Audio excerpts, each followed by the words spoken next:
Shalom ma soeur, shalom mon frère. Je vous salue dans le nom de notre Seigneur Jésus-Christ de Nazareth. Aujourd'hui, une fois de plus, nous sommes ici par la grâce de notre Seigneur. Jésus-Christ qui est le Dieu d'amour. Lui, il a permis qu'on soit en vie aujourd'hui. Parce que il y a aujourd'hui beaucoup de gens qui se trouvent à la mort. Mais toi et moi, nous sommes vivants. Alors, nous avons pensé à Jésus-Christ à cette heure-ci de la soirée pour lui dire merci. Parce que c'est la grâce qui nous accorde. Cette grâce d'être en vie. On adore le Seigneur par beaucoup de manières. Adorer le Seigneur ne veut pas seulement dire chanter une chanson d'adoration. C'est un comportement chrétien. De toute seconde, de toute heure, de tous les jours. Donc chaque jour, on est là en train de se comporter avec la mentalité chrétienne. C'est-à-dire, on pense que si nous vivons, c'est grâce au Seigneur. Et ce Dieu-là mérite des louanges et adoration. Ça veut dire une attitude d'obéissance à la parole de Dieu. L'amour de Dieu. La repentance, à chaque fois lorsque nous avons commis des péchés, on demande pardon. On fait le nécessaire que notre corps, âme et esprit soient agréables aux yeux de l'Éternel. C'est ça l'adoration.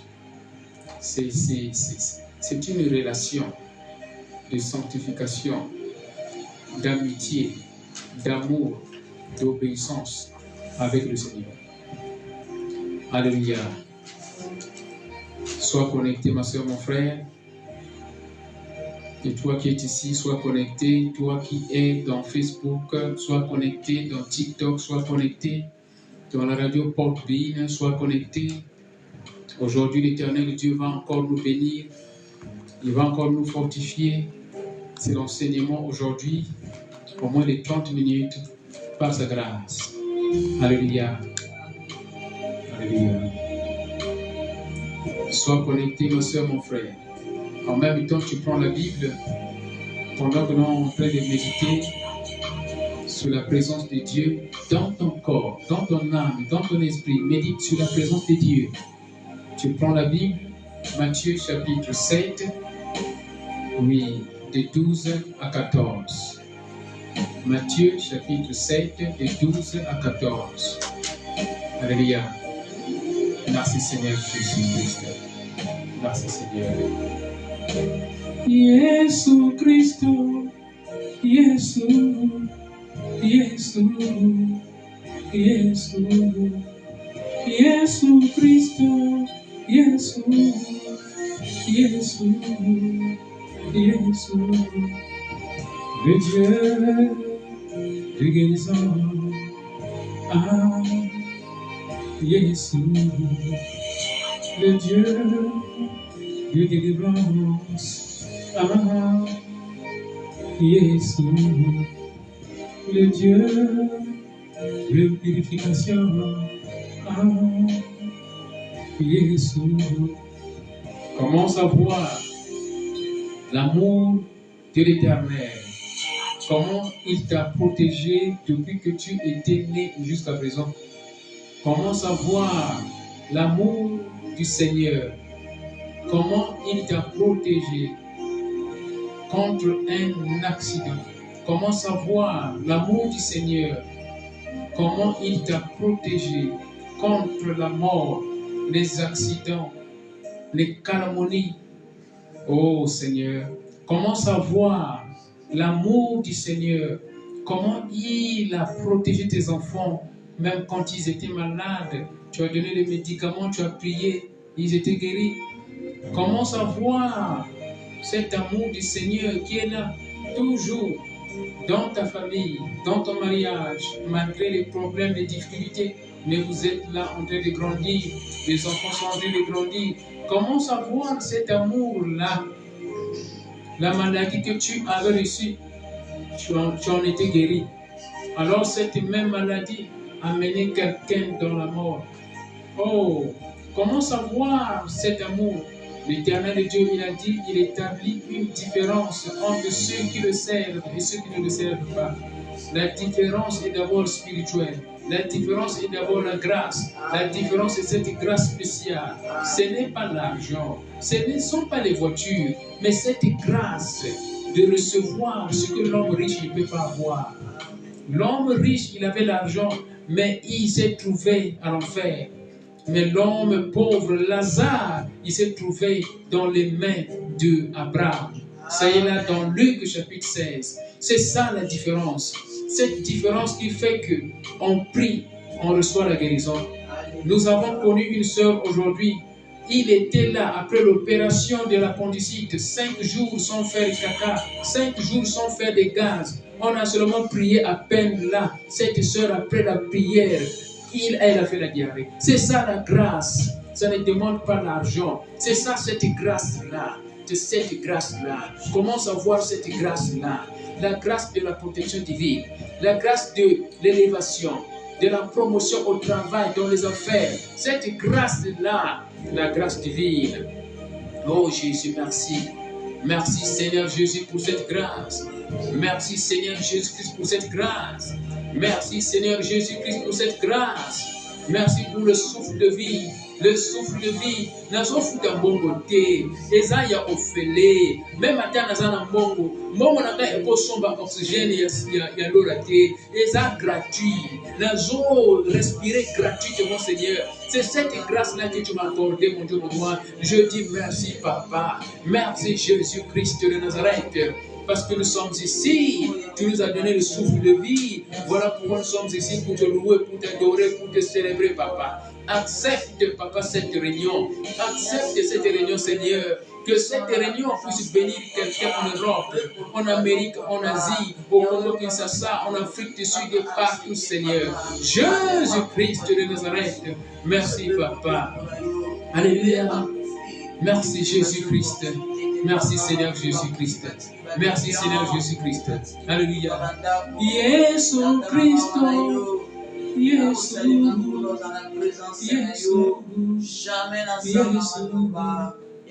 Jesus Lord, Jesus Christ, Jesus, Jésus Christ, Jésus, Jesus Lord, Jesus, le Dieu de pardon, Jésus, le Dieu de la parole faite chair. Merci Seigneur Jésus pour cette parole. On commence à prier. Seigneur Jésus, parle-moi. Seigneur Jésus, parle-moi. Corrige-moi, fortifie-moi, élève-moi, bénis-moi, éduque-moi, délivre-moi par ta parole. Parle-moi Seigneur Jésus. Parle-moi Seigneur Jésus. Au nom de Jésus-Christ de Nazareth. Au nom de Jésus-Christ. Amen. Acclamons pour le Seigneur Jésus-Christ de Nazareth. Merci Seigneur Jésus. Merci mon Dieu. Alléluia. Merci Seigneur Jésus. Nous allons lire la Bible. Nous allons lire Matthieu chapitre 7 de 12 à 14. Que je trouve ça ici en français. Matthieu chapitre 7 de 12 à 14. Alors moi je disais que je peux trouver, je crois bien que Facebook est en ligne. Matthieu chapitre 7 de 12 à 14. Si tu peux trouver ça en français, moi j'ai un retard ici, ça apparaît avec retard. Matthieu chapitre 12 de 7 à 14. Non, sorry, Matthieu chapitre 7. Ok, j'ai trouvé ça. Ne t'en fais pas. Matthieu chapitre 7 de 12 à 14. Alléluia. Alléluia. Je commence à lire au nom de Jésus-Christ. Ainsi, en toutes choses, faites aux autres ce que vous voudriez qu'il fasse pour vous, car c'est là le sens de la loi et des prophètes. Je continue. Les portes étroites, non, les portes larges, que je dis, sorry, entrez, verset 13, entrez par la porte étroite, car large est la porte, spacieux est le chemin qui mène à la perdition. Et beaucoup entrent par là. Mais étroite est la porte, resserré le chemin qui mène à la vie. Et peu nombreux sont ceux qui les trouvent. Alléluia. Que l'Éternel Dieu Tout-Puissant bénisse la lecture de sa parole. Ici, Jésus-Christ, dans Matthieu 7, est en train de parler de la porte étroite et de la grande porte. Mais avant tout, il dit que nous devons faire le bien. Nous devons faire ce que nous voulons que les autres fassent pour nous. Nous devons faire ce que nous voulons que les autres fassent pour nous. Donc Jésus-Christ de Nazareth, il était là en train de nous éduquer, de nous conseiller sur la bonne morale, le bon comportement. Être bien avec tout le monde, se comporter bien et éviter la vie de méchanceté. Et de là, il est rentré maintenant dans la différence entre la porte étroite et la grande porte. Lui, il dit, la grande porte amène à la perdition. C'est facile à suivre. Et beaucoup de gens suivent cette porte-là. Et il dit encore, la porte étroite, elle est difficile à suivre. Difficile à suivre. Mais ça mène à la vie éternelle. Alors, toi et moi, ma soeur, mon frère, si on était devant deux portes, la porte étroite et la grande porte, selon la connaissance que nous avons, nous allons choisir la porte étroite, parce que nous savons que la porte étroite nous amène à la vie éternelle. Mais le choix de la porte étroite sera déterminé par la connaissance de la vérité.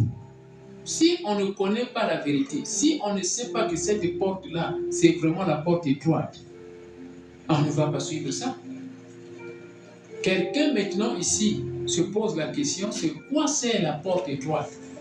C'est quoi c'est la grande porte? Est-ce qu'on parle de la porte physique, la porte de la maison, la porte du bureau, la porte de l'église? Est-ce que c'est cette porte-là dont on parle ici? Et la grande porte, est-ce que c'est le portail de la parcelle? La grande porte, est-ce que c'est le portail de l'église catholique? Est-ce que c'est ça? Oui, on se pose des questions. Nous comprenons que Jésus-Christ ici parle de métaphores. La porte, les portes dont il parle ne sont pas des portes physiques. Dans tous les cas, si nous parlons des portes physiques ici, lorsqu'on prend la grande porte, c'est-à-dire on veut aller quelque part et on se trouve devant deux portes. L'autre porte est grande, l'une est grande, l'autre est petite.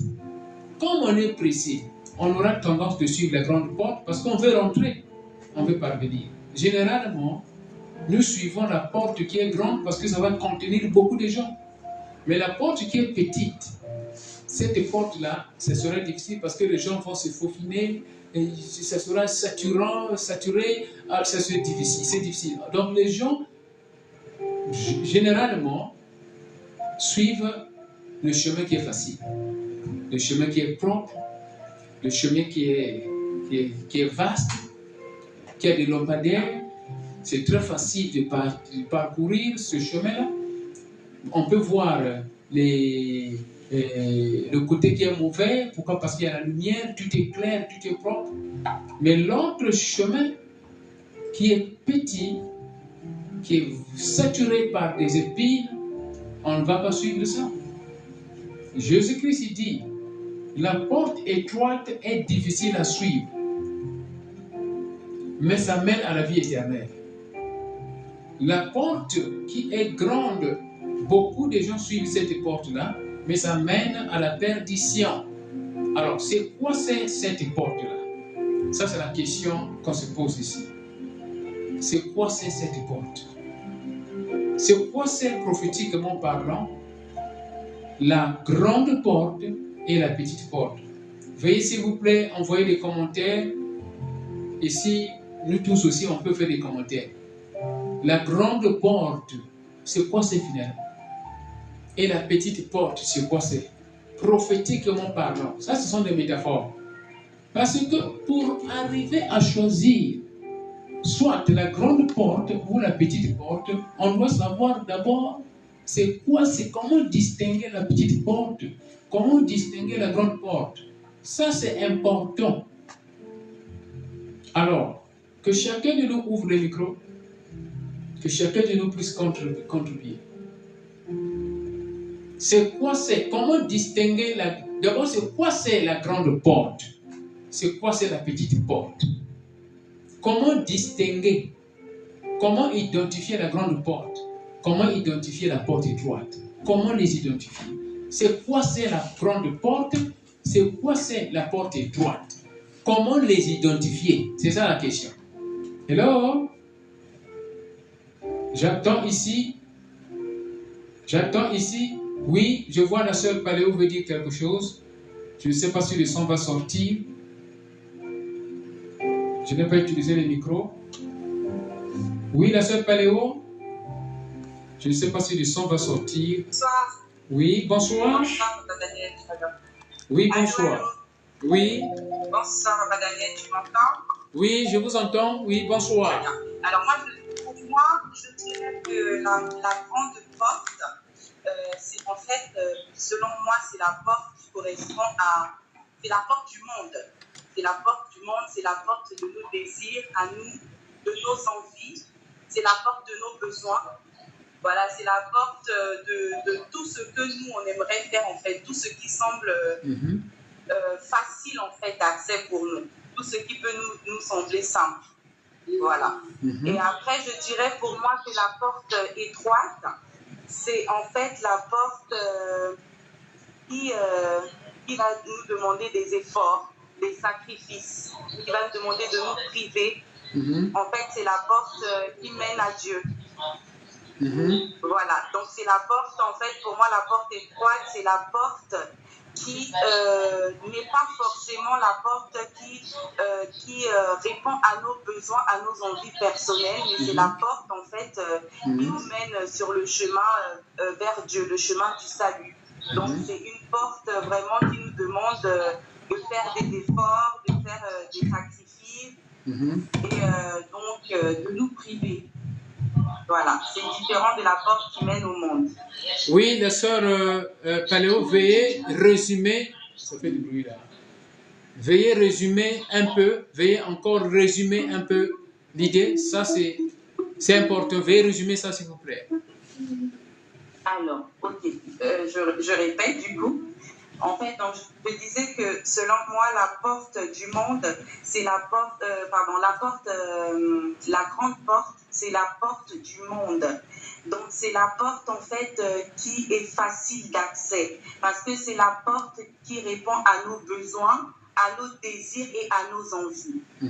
Contrairement à la porte étroite, et selon moi, c'est la porte qui nous mène à Dieu. C'est la porte qui nous mène vers la vie éternelle, vers le salut. Donc, c'est la porte qui nous demande de nous priver, de faire des efforts, de faire des sacrifices et de traiter notre chair durement. Donc, c'est la porte qui ne répond pas forcément à nos besoins personnels, à nos envies et nos désirs. Alléluia.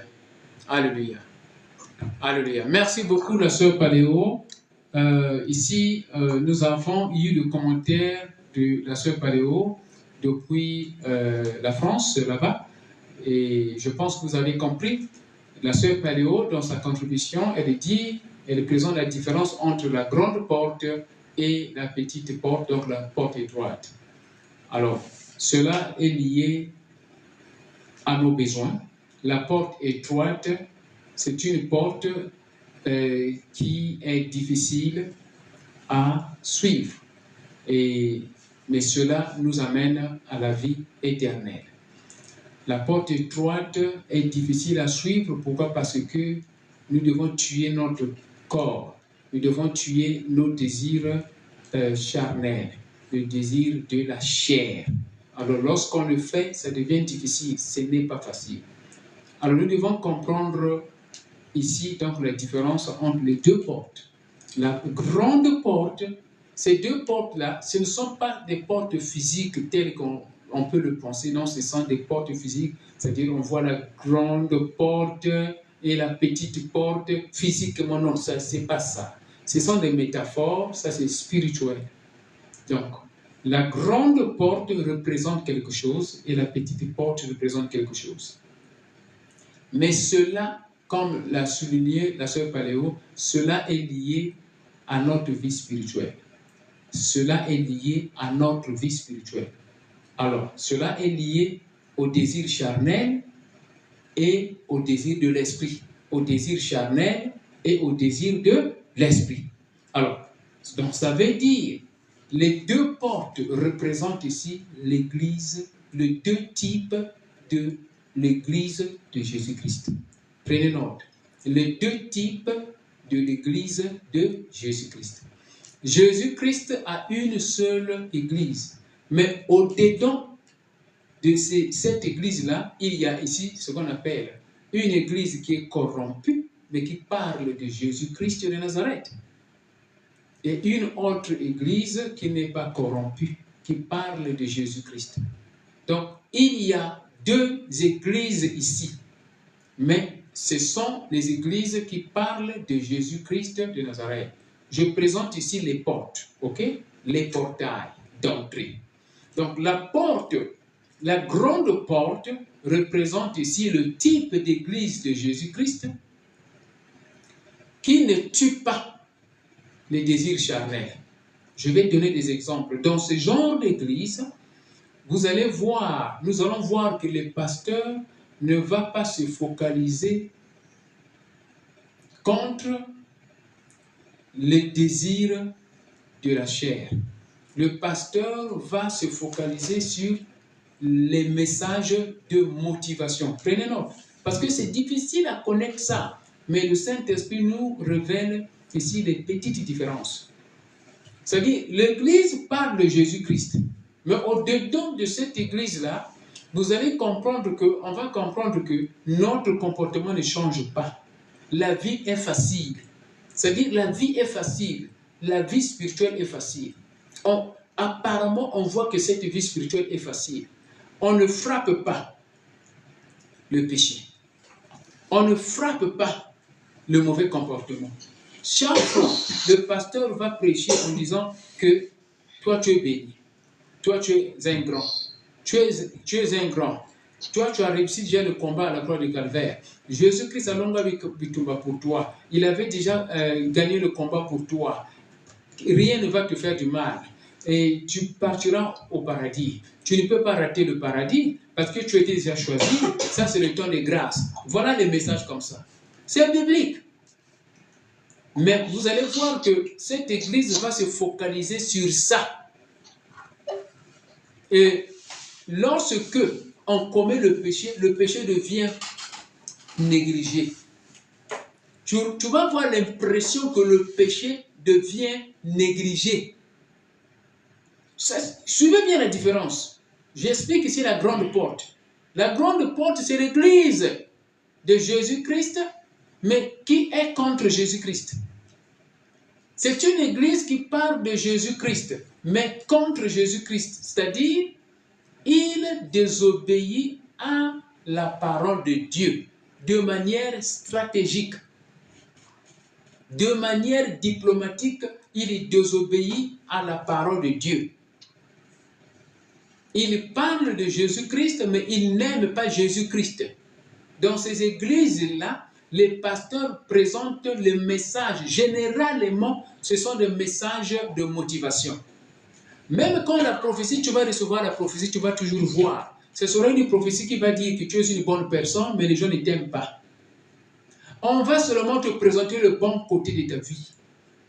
On ne va pas se focaliser aussi sur le côté négatif de ta vie. Les gens, l'église va se focaliser sur le bon côté de ta vie. C'est ça la porte, la grande porte. Vous trouvez ça facile. Et c'est très facile d'être dans cette église-là. Et vous pouvez partir coucher avec les femmes de Trouy et on est devant la chair. On est devant la chair. C'est très facile. Je donne l'exemple. Dans l'église, on avait un membre. Ce membre-là, il était chaque fois à la chair. Mais sans pourtant savoir que ce membre-là, il était en train de commettre l'adultère. Vous voyez, ça, je donne l'exemple de notre propre église. J'explique ici la grande porte. Mais le pasteur, s'il connaît la vérité, il autorise ce membre-là d'être à la chair. Alors tu connais la vérité. Il connaît la vérité, mais il permet à ce membre-là d'être à la chair. C'est la grande porte. Ça devient facile. La vie spirituelle de ce monsieur-là devient facile. Il trouve qu'il est grand. Il trouve qu'il a réussi. Il trouve qu'il est serviteur de Dieu, malgré ses défauts. C'est comme la chanson qu'on dit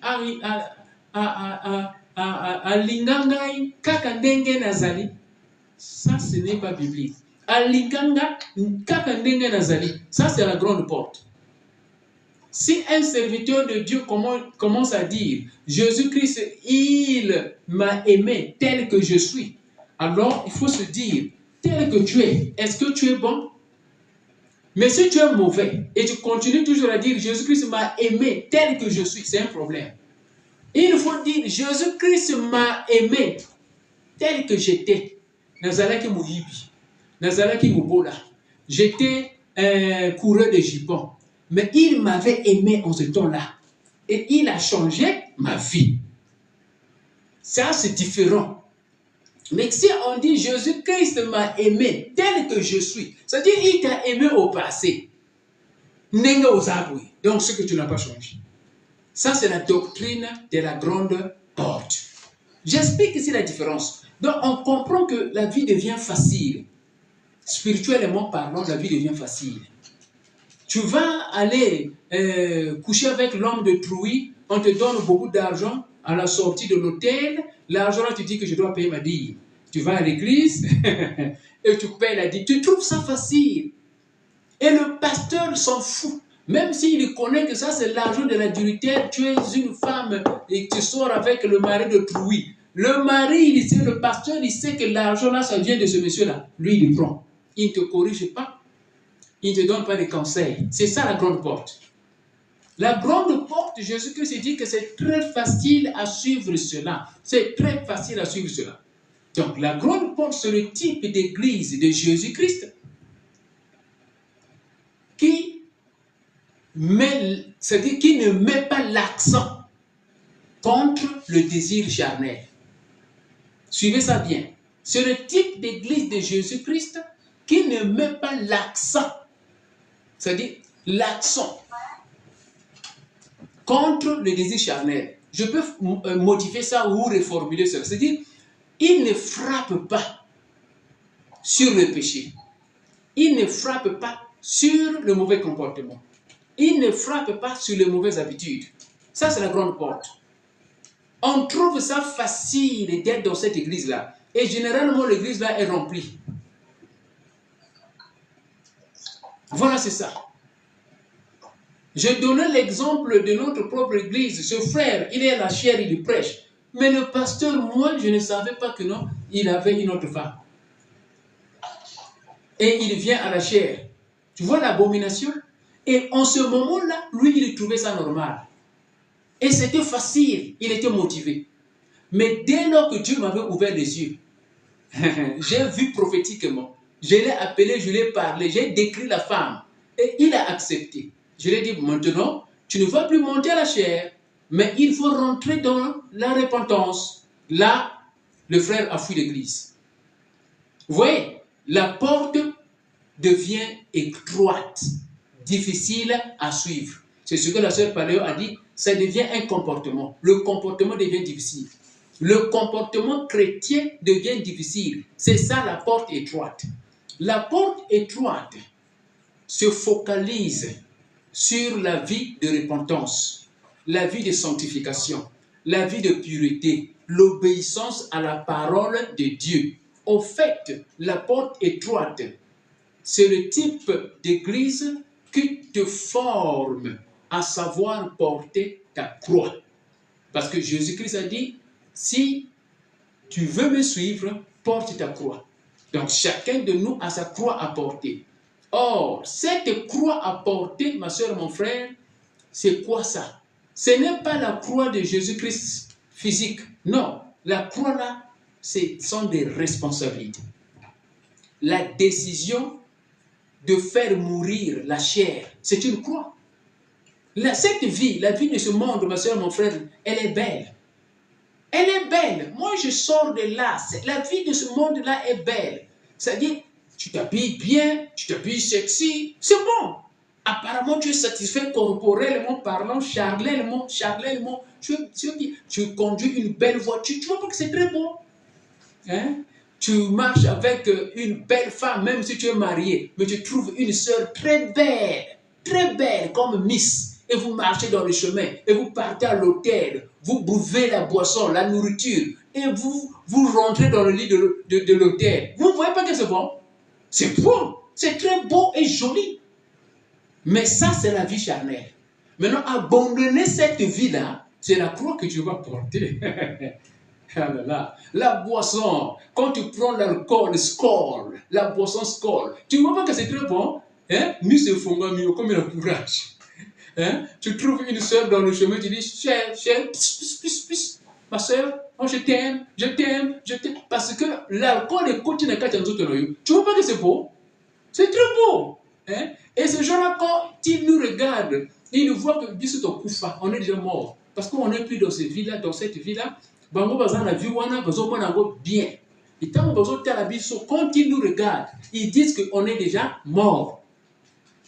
Parce que la vie que nous sommes en train de mener, c'est une vie que le corps ne peut pas aimer. Alors nous, on a accepté ce qu'on appelle la croix. On porte cette croix-là. C'est ça la porte étroite. Mais ceux-là, quand tu leur dis, porte ta croix pour aller au paradis, il faut porter ta croix. Ça veut dire ta responsabilité. Quel est l'exemple de la croix que tu vas porter? Exemple, tu es marié, le mari ne se comporte pas bien. Et quelque part, tu as l'idée de quitter le mariage. Mais entre-temps, tu regardes la volonté du Seigneur. Si la volonté du Seigneur ne veut pas que tu quittes le mariage, alors c'est une croix que tu vas porter. Tu es au travail. Le travail te donne beaucoup d'argent. J'explique la croix. Hein? Le travail te donne beaucoup d'argent. Et le patron, il veut ton corps. Toi, tu es une sœur mariée. Le patron veut ton corps. Et il te donne beaucoup d'argent. Il te dit, si tu refuses de me donner ton corps, je vais te chasser de la compagnie. Tu regardes le mariage, hôtel Lola. Tu regardes Dieu, tu regardes ton mari que tu aimes, tu regardes Dieu que tu aimes, tu regardes le travail, tu regardes l'argent que tu reçois des dollars. Tu vois un peu? Et prends la décision de refuser de coucher avec ton patron. Et tu sais que quand tu vas refuser, ton patron va te chasser du travail. C'est ça la croix. Je donne beaucoup d'exemples de la croix. Hein? Tu marches dans le chemin, tu as seulement une petite somme. Tu vas aller faire des achats. Mais tu dois acheter beaucoup de choses. Et tu vois un monsieur qui vient là. Il dit, ma soeur, on peut manger quelque chose là au restaurant. Je vais te donner de l'argent, non? Hein? Je vais te donner de l'argent. Tu dis, ah, que j'aille seulement parce que j'ai besoin d'argent.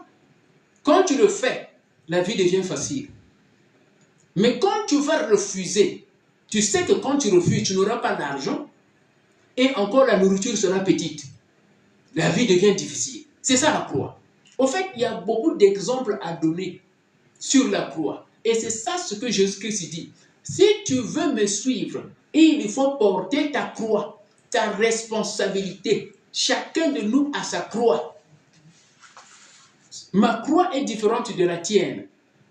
Tu peux être dans la famille. Dans la famille, Dieu te dit qu'il faut faire du bien. Il faut faire du bien. Mais la famille t'accuse, tu es sorcier, ou bien tu es frimaçon, ou bien tu as fait la magie.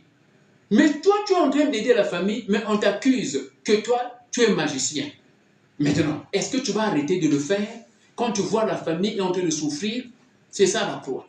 D'autres personnes vont dire, je ne vais plus aider cette famille-là parce qu'on m'a accusé de trop. Alors que Dieu veut que tu puisses aider cette famille-là.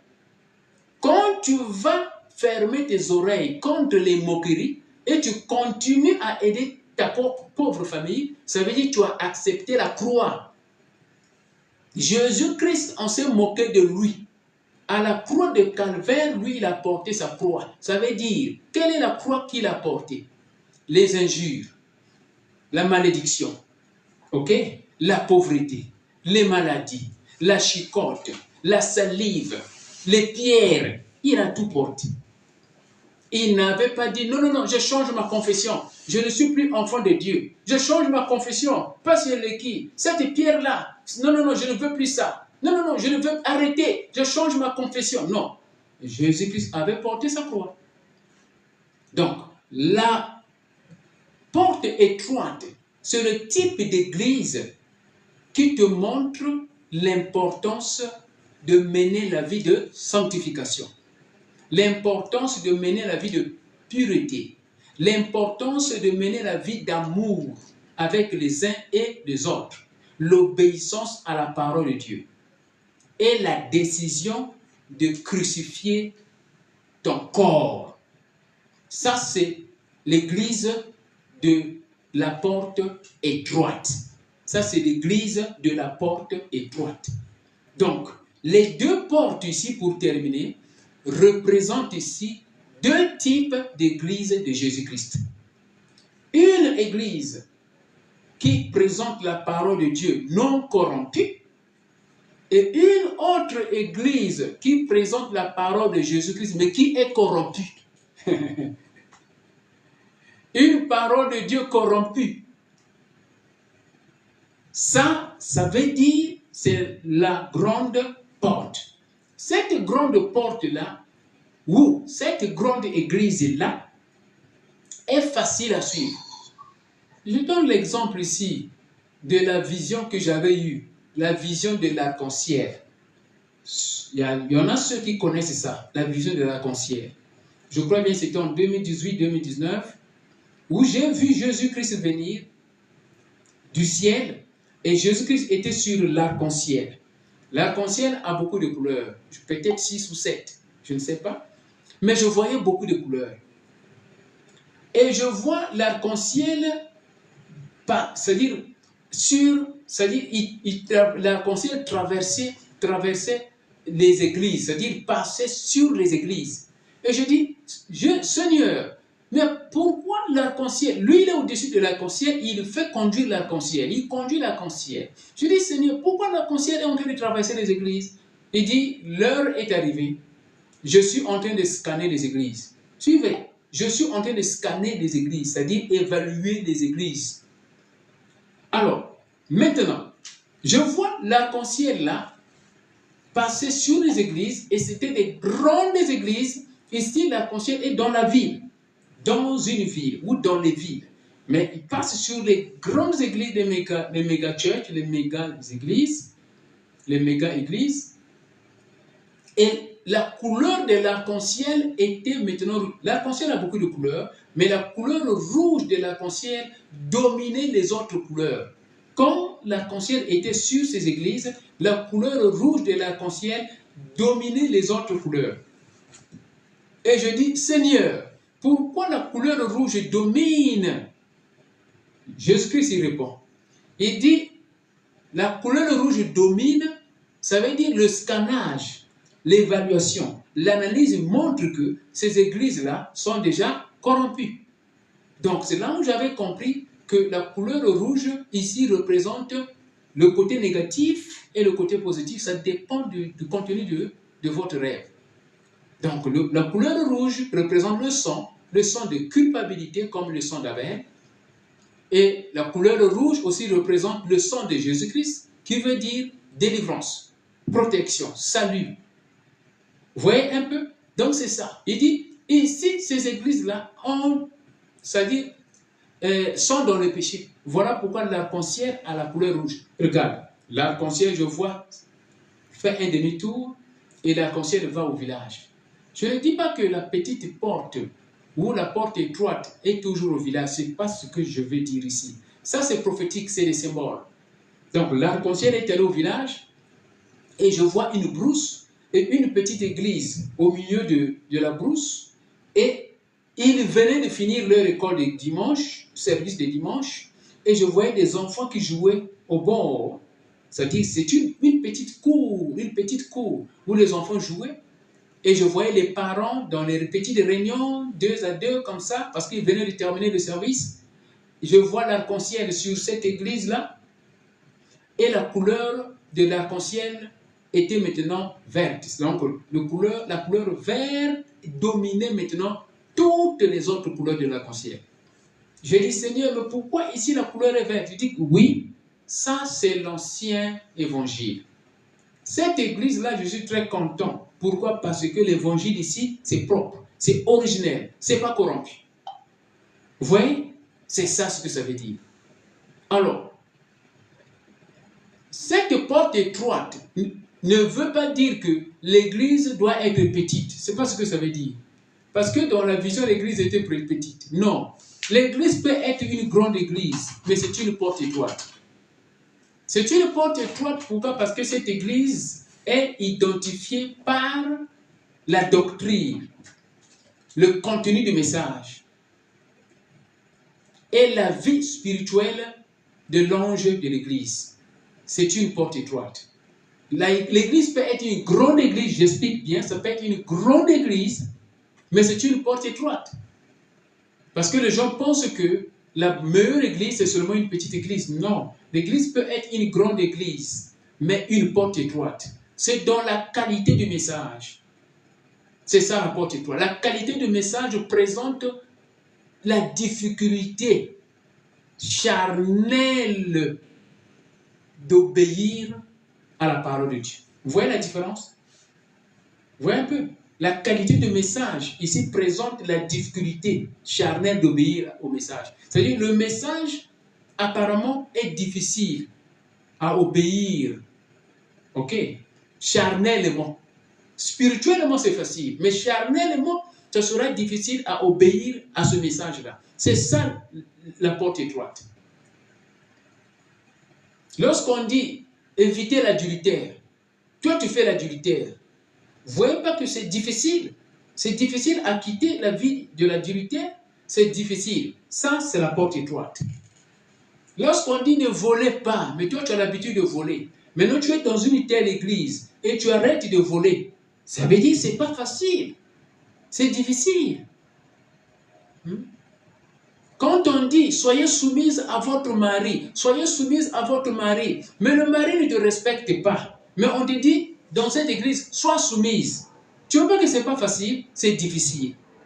C'est difficile d'être soumise à un mari qui ne te respecte pas. C'est difficile. Ça, c'est la porte étroite. Donc, vous voyez, il y a beaucoup d'exemples. C'est ça la porte étroite. Donc, cette église-là peut être une petite église ou une grande église. Mais la doctrine n'est pas facilement, ok, à l'obéir sur le plan charnel. Tu ne peux pas, c'est-à-dire ton corps va faire la rébellion.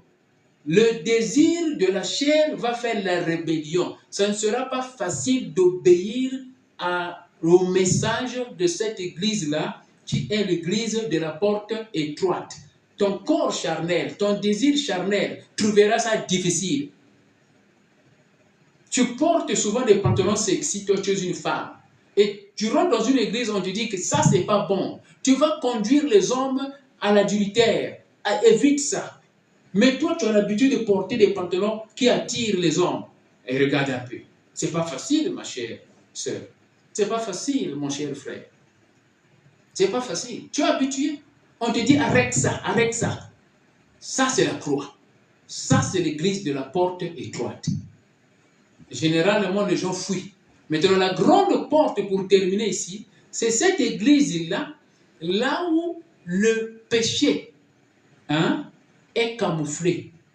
Le pasteur ne met pas l'accent sur le péché. Le pasteur sait que tu es en train de pécher, mais il te laisse faire. Ça, c'est la grande porte. Ça devient facile à mener ta vie chrétienne avec une telle vie. Ça devient facile. Ça devient facile. Ça, c'est la grande porte. Tu seras seulement surpris que tu as raté l'enlèvement. Tu vois un peu? Pourquoi? Parce qu'on t'a donné l'impression que tout est bien avec Jésus-Christ. Mais entre-temps, tu es dominé par le désir charnel. Tu vois un peu? C'est ça le problème. Ma soeur, mon frère, est-ce qu'il y a une question à poser? J'ai présenté ici la différence entre la porte étroite et la grande porte. Et ça, c'est très important. La porte étroite et la grande porte, ce sont des métaphores. C'est en rapport avec les chrétiens. C'est en rapport avec le peuple de Jésus-Christ. Donc Jésus-Christ est en train de dire, faites attention, il y a des faux prophètes. Ces faux prophètes-là, ils sont là pour vous motiver, par le message de motivation, par le message d'encouragement, par le message là, on ne présente que le côté positif de ta vie. Ils sont là. Ils sont là. Le côté négatif, même s'ils connaissent ça, ils ne vont pas dire. Ils ne vont pas dire, parce qu'ils ont peur que tu vas fuir l'église. Alors toi, tu vas trouver ça facile. Tu es bien, tu es à l'aise, tu es accueilli. Ça, c'est la grande porte. Mais la petite porte, qui est la porte étroite, Jésus-Christ dit, c'est difficile à suivre cela, mais ça amène à la vie éternelle. C'est cette église-là, de Jésus-Christ, là où le péché n'est pas favorisé. Le péché n'est pas favorisé. C'est cette église-là. Est-ce qu'il y a-t-il des questions? Maman Gisèle, y a-t-il des questions? Pas de questions, n'est-ce pas? Dans la radio, y a-t-il des questions? Ma soeur, mon frère, toi qui suis dans TikTok, est-ce que tu as compris? Oui. Dans le groupe Les Soldats en Christ, oui. Il y a des questions? Posez les questions maintenant, s'il vous plaît. Oui. Dans Jolie, des questions. La porte étroite et la grande porte. Vraiment, est-ce que vous avez des questions à poser? La sœur Monica. Maman Edith Nachou. Non. Oh, papa, on n'a pas de questions à poser, sauf qu'on a bien écouté le message, surtout quand tu as parlé sur la chanson là qu'on dit souvent, Yesu, Alinganga Kakandenge Nazareth. Oh, ça m'a vraiment choqué de savoir qu'on chantait ça très mal. Et pourtant, quand Jésus te trouve, il faut vraiment que ta vie change. Alléluia. Mais si tu dis seulement que Alinganga Ndenge Nazareth, dans ce que comme tu étais là, dans tout ce que tu faisais là, donc Jésus t'aime à cette manière-là, donc tu ne changes pas, tu es content parce que Jésus t'aime. Il nous aime, bien sûr, il nous aime tout le monde, mais il faut quand même qu'il y ait un changement. Alléluia. Qu'il y ait un changement pour dire, pour témoigner que non, Jésus m'a aimé, m'a trouvé dans ceci, et puis j'ai abandonné, je continue avec mon Dieu. Alléluia. Donc, vraiment, ça m'a tenu vraiment au cœur. Merci beaucoup, pasteur. Que Dieu te bénisse, ma soeur, toi qui as compris le danger, Amen. le danger de cette parole. Allez, nanga nazali. Amen. Allez, et Amen. puis tes zombies, un Amen. jour, je dansais ça. Vraiment. Le Saint-Esprit me dit, Mais mais que tu as de danser vraiment toi? choqué. Vraiment. Ça, c'est très Ça m'a dangereux. beaucoup touché. Ça, c'est la grande Merci. porte. Ça, c'est la grande porte. Merci beaucoup. Oui, Vraiment, pasteur. que Dieu vraiment soit loué, que Dieu soit béni. Qui encore a Amen. quelque chose à dire? Amen. La sœur Monica, tu es où? La sœur Monica, la femme de la parole. Je suis là, papa. Non, je n'ai pas l'impression de compris le message. Tu as bien compris le message, hein? La Oui, papa. différence entre la grande porte et la petite porte, ce sont les églises de Merci. Jésus-Christ. Les églises de Jésus-Christ. On parle de Jésus-Christ, Amen. mais à l'intérieur, c'est l'enfer. Voilà, c'est ça. Vraiment. Et maman Edith Nachou, tu as quelque chose à dire? J'ai compris, mais comme on dit, hein, Dieu nous aime tel qu'on est. Hein? Il nous a aimés tel qu'on est. Il nous a Donc, aimés. aujourd'hui, ça ne sert à rien de Oui. dire, si donc aujourd'hui, je ne Mhm. sais pas à plus que ce que toi tu as, non, vis pas parce que Dieu tel que tu es, tel que je suis là, Dieu m'aime comme ça. Mais Voilà. moi aussi, je dois faire des efforts pour montrer aussi à mon Dieu, vu que lui m'aime tel que je suis, et moi, je dois refléter son miroir. Alléluia. Dieu, il t'aime tel que tu es. Mais tel que tu es, Amen. doit glorifier le Seigneur. Il t'aime tel Amen. que tu es. Amen. Tel que tu es, doit glorifier le Seigneur. Si ce que tu es, si ce que tu es ne glorifie pas le Seigneur, tu vas avoir des remords, tu vas avoir des soucis. Amen. Souci, Ça veut dire que tu es un vrai chrétien. Mais si tu es content de ce qui ne glorifie pas le Seigneur, ça veut dire qu'il y a un problème. Il y a un il y a problème. un problème. Donc Amen. c'est un peu ça. Amen. C'est comme ça. Qui encore a quelque chose à dire? Maman Gisèle. Maman Arlette. Maman Arlette est maintenant en Afrique du Sud. Ici, Maman Arlette, ceux qui connaissent Maman Arlette, nazo fundaye awa. Aza en Afrique du Sud, awa nanda kona biso awa donc mon pepe malili etu yazo kokate. Maman Arlette, il faut saluer les amis du groupe Les Soldats en Christ. Bonsoir tout le monde. Bah, fais ça un micro, fais ça un micro. Bonsoir Azo doit, balongole le groupe, hein. tout le monde. Azo fais ça bien en beauté. Maman Arlette, du baptême, il y a l'Afrique du Sud, malili, azo kokate awa. Vraiment. Vraiment. Mbote, alobi ko bolongola yena groupe bozongisa ye.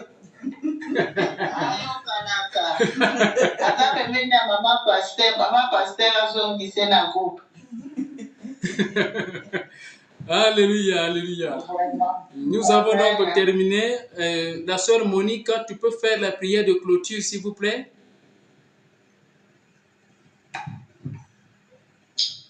Père éternel, Seigneur, nous voulons encore te dire merci pour ta parole que tu nous as partagée ce soir encore au travers de ton serviteur, Seigneur. Cette parole, Seigneur, qui nous emmène encore à nous dire que nous devons être le reflet de ton image, Seigneur, Père de gloire. Nous devons demeurer, Seigneur, Père de gloire, dans la crainte de ta parole, Seigneur. Mener une vie, Seigneur, Père de gloire, qui te reflète, Seigneur, Père Dieu. Et nous te prions, Seigneur, Père de gloire, véritablement de nous aider à mettre en pratique, Seigneur, Père de gloire, ce qui nous a encore été dévoilé ce soir, Seigneur, Père de gloire, que ton Saint-Esprit puisse habiter en chacun de nous, en chacun de nous, Seigneur, Père de gloire, afin que nous puissions véritablement, Seigneur, mettre en pratique, Seigneur, ce que tu nous as encore apporté comme message ce soir au travers de ton serviteur. Et nous remettons, Seigneur, Père de gloire, toute cette soirée entre tes mains, Papa. Révèle-toi encore à nous, Seigneur. Parle-nous, Seigneur, Père de gloire. Parle-nous, éternel Père. Révèle-nous les choses cachées que nous ignorons, mais que tu juges être nécessaire pour nous de savoir, Papa. Ouvre nos yeux afin que nous puissions te voir. Ouvre nos oreilles afin que nous puissions t'entendre, Papa. Dans le nom puissant de Jésus-Christ de Nazareth. Amen. Amen, amen, amen. Le service sera publié dans Facebook. Facebook a coupé malheureusement, mais on va télécharger ça et ça sera publié dans Facebook. Veuillez partager pour aider quelqu'un. Veuillez partager pour délivrer quelqu'un. Et même dans la radio Podbean, ce sera publié partagez cela. Et ça est aussi dans TikTok. Oui, c'est pasteur évangéliste Daniel Waxon dans TikTok. Ça sera publié là-bas aussi. Et très bientôt, dans les 30 minutes qui vont suivre. Que l'Éternel Dieu te bénisse, ma soeur, mon frère. Shalom, shalom, shalom, shalom.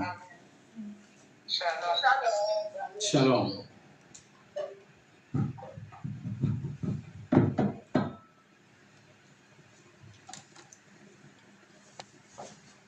On va remercier le Seigneur. On commence à prier.